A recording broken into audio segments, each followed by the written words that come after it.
Reyo biriya byamubayeho niyihangane bibaho biyakire kabisa biriya bibaho kabisa biyakire. Ubushize umwanya wa mbere mwomazeho amasaha mbarwa none n'ubu abategereje iminsi ngo n'ubundi mujye guhita muvaho nta hene ibyiba ku munsi w'isoko ni ukuvuga ngo niba umwanya wa mbere tuwufite ni uwacu kabisa.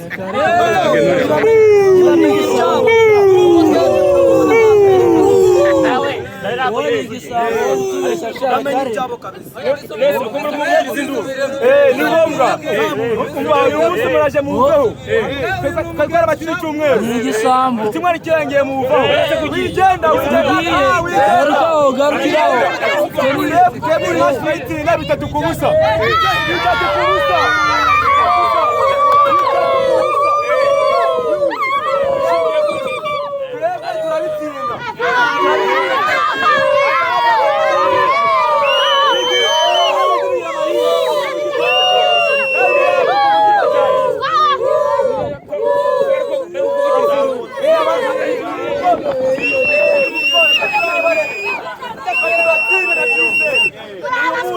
Sasa mwana oji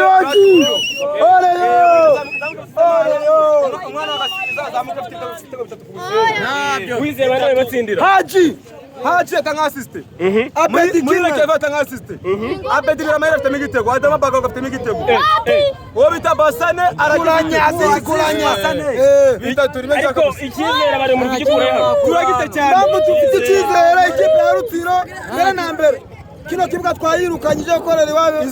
iwabo mu mikino amanota twayabitse kare barangije kuyandika abakinnyi beza barashaka ikigero cyose sari twayahaye bavuga amafaranga bashora nako turafite bafite afane nako turamufite turatsinda none se gutsinda nizeye ko n'igikombe muzagitwara cyane bibiri n'icyo turagifite bro cyane gabikira marikipe y'amara bikira Maria bro ushingiye ku cyumutoza muramwizeye turamwizeye cyane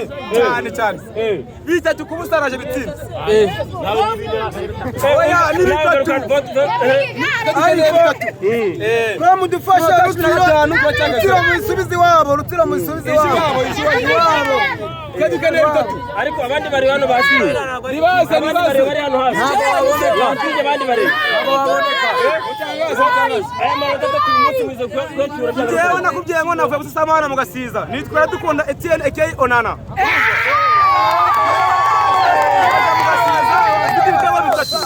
abanyagasiza babyumve nyina zamura inzinzi